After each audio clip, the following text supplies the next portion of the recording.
Hey guys, welcome back. ಎಲ್ಲರೂ ಹೇಗಿದ್ದೀರಾ? Hope ಎಲ್ಲರೂ ಚೆನ್ನಾಗಿದ್ದೀರಾ ಅನ್ಕೊಂಡಿದ್ದೀನಿ. ಯಾರೆಲ್ಲ ಹೊಸದಾಗಿ ನನ್ನ ಚಾನಲ್ ನೋಡ್ತಾ ಇದ್ದೀರಾ ಪ್ಲೀಸ್ ಸಬ್ಸ್ಕ್ರೈಬ್ ಮಾಡ್ಕೊಳ್ಳಿ, ಹಾಗೆ ಬೆಲ್ ಐಕಾನ್ ಕೂಡ ಪ್ರೆಸ್ ಮಾಡ್ಕೊಳ್ಳಿ.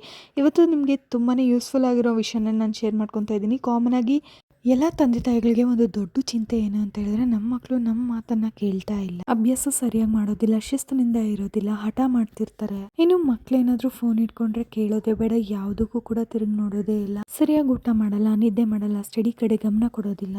ಒಂದ ಈ ತರ ನಿರಂತರವಾಗಿ ಮಕ್ಕಳ ಬಗ್ಗೆ ಚಿಂತೆ ಇದ್ದೇ ಇರುತ್ತೆ ಅಲ್ವಾ? ಇದು ಎಲ್ಲ ತಂದೆ ತಾಯಿಗಳಿಗೂ ಮಕ್ಕಳ ಬಗ್ಗೆ ದೊಡ್ಡ ಆತಂಕ ಆಗಿರುತ್ತೆ. ಇನ್ನು ಎದೆ ಎತ್ತರಕ್ಕೆ ಬೆಳೆದಿರೋ ಮಕ್ಕಳನ್ನ ಅಥವಾ PUC ಮಕ್ಕಳನ್ನ ಕಂಟ್ರೋಲ್ ಮಾಡೋದು ಬಹಳನೇ ಕಷ್ಟವಾಗಿರುತ್ತೆ. ಒಂದ್ ಕಡೆ ಸ್ಟಡಿ ಪ್ರೆಷರ್ ಇದ್ರೆ, ಇನ್ನೊಂದ್ ಕಡೆ ಅವರ ನಡವಳಿಕೆಗಳ ಬಗ್ಗೆ ಮತ್ತೆ ಹವ್ಯಾಸಗಳ ಬಗ್ಗೆ ಕೂಡ ಚಿಂತೆ ಇರುತ್ತೆ. ಇದರ ಅನುಭವ ಎಲ್ಲ ಪೇರೆಂಟ್ಸ್ಗೂ ಹಾಗೇ ಆಗಿರುತ್ತೆ. ಹಾಗಾದ್ರೆ ದಾರಿಗೆ ತರೋದು ಹೇಗೆ? ಎಲ್ಲ ವಯಸ್ಸಿನ ಮಕ್ಕಳು ತನ್ನ ತಂದೆ ತಾಯಿ ಮಾತನ್ನ ಕೇಳೋ ಹಾಗೆ ಹೇಗ್ ಮಾಡೋದು?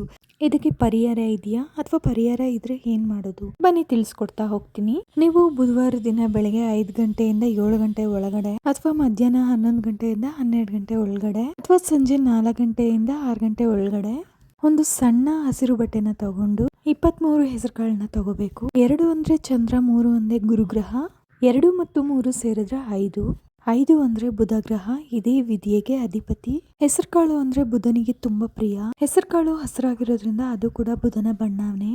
ನವಧಾನ್ಯಗಳಲ್ಲಿ ಹೆಸರುಕಾಳು ಬುಧನಿಗೆ ಅತಿ ಪ್ರಿಯಕರವಾದದ್ದು. ನೋಡಿ ಎಷ್ಟು ವಿಶಿಷ್ಟವಾಗಿದೆ ಅಲ್ವಾ? ಹೆಸರುಕಾಳು ಜೊತೆಗೆ ಪಚ್ಚಕರ್ಪೂರದ ಪುಡಿಯನ್ನು ಕೂಡ ತಗೋಬೇಕು. ನೀವು ಏನ್ ಮಾಡ್ಬೇಕು ಅಂತ ಹೇಳಿದ್ರೆ, 23 ಹೆಸರುಕಾಳುಗಳು ಮತ್ತೆ ಪಚ್ಚಕರ್ಪೂರದ ಪುಡಿಯನ್ನ ತಗೊಂಡು ಹಸಿರು ದಾರ ಮತ್ತು ಹಸಿರು ಬಟ್ಟೆಯಿಂದ ಕಟ್ಟಬೇಕಾಗತ್ತೆ. ಚಿಕ್ಕ ಗಂಟನ್ನ ಮಾಡ್ಬಿಟ್ಟು ನಿಮ್ಮ ಎಡಗೈಯಲ್ಲಿ ಇಟ್ಕೋಬೇಕಾಗುತ್ತೆ. ಹೇಗ್ ಮಾಡ್ಬೇಕು ಅಂತ ಹೇಳಿದ್ರೆ, ಎಡಗೈಯಲ್ಲಿ ಗಂಟನ್ನ ಇಟ್ಕೊಂಡು ಬಲಗೈಯಿಂದ ಮುಚ್ಚಿ ಪ್ರಾರ್ಥನೆಯನ್ನ ಮಾಡ್ಬೇಕಾಗುತ್ತೆ.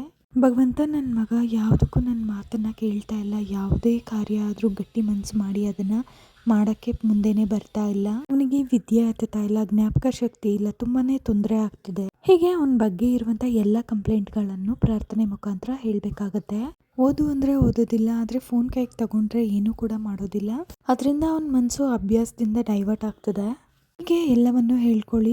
ಎಲ್ಲದಕ್ಕೂ ಪರಿಹಾರ ಕೊಡ್ಬೇಕು ಅಂತ ವಿಘ್ನ ವಿನಾಯಕನಲ್ಲಿ ಪ್ರಾರ್ಥನೆಯನ್ನ ಮಾಡ್ಕೊಳ್ಳಿ. ನಂತರ ನಾನೊಂದು ಮಂತ್ರನ ಹೇಳ್ಕೊಡ್ತೀನಿ, ಅದನ್ನ ಹೇಳಿ. ಆ ಗಜಾನನ ಬಂದ್ರೆ ಎಲ್ಲ ದೇವತೆಗಳು ಬಂದೇ ಬರ್ತಾರೆ. ಅದರಲ್ಲಿ ಮುಖ್ಯವಾಗಿ ಸರಸ್ವತಿ ದೇವಿ ಕೃಪೆ ಮಾಡಿದ್ರೆ ನಿಮ್ಮ ಮಕ್ಕಳ ಭವಿಷ್ಯ ಉಜ್ವಲವಾಗುತ್ತೆ. ನೀವು ಗಂಟನ್ನ ಹಿಡ್ಕೊಂಡು ಈ ಮಂತ್ರನ ಹೇಳ್ಬೇಕು. ಓಂ ಶ್ರೀಂ ಹ್ರೀಂ ಕ್ಲೀಂ ಗ್ಲಾಂ ಗಣಪತಿಯೇ ನಮಃ, ವರವರದ ಸರ್ವಜನಮ್ಮಿ ವಶಮಾನಾಯ ಸ್ವಾಹ. ಇದನ್ನ ಎಷ್ಟು ಬಾರಿ ಆಗುತ್ತೋ ಅಷ್ಟು ಬಾರಿ ಹೇಳಿ.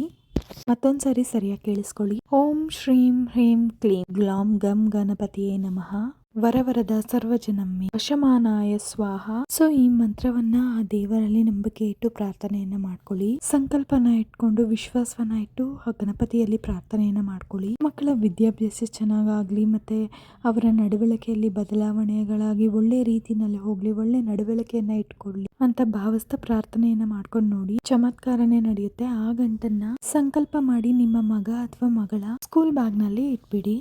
ಮನೆಗೆ ಬಂದ್ಮೇಲೆ ಅವ್ರು ಮಲಗಿರ್ತಾರಲ್ಲ, ತಲೆದಿಮ್ ಕೆಳಗಡೆ ಅದನ್ನ ಇಡಿ.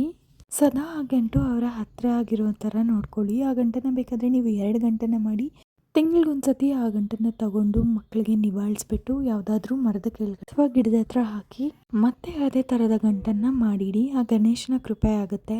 ಮಕ್ಕಳು ವಿದ್ಯೆಯಲ್ಲಿ ಅಭಿವೃದ್ಧಿನ ಹೊಂದ್ತಾರೆ.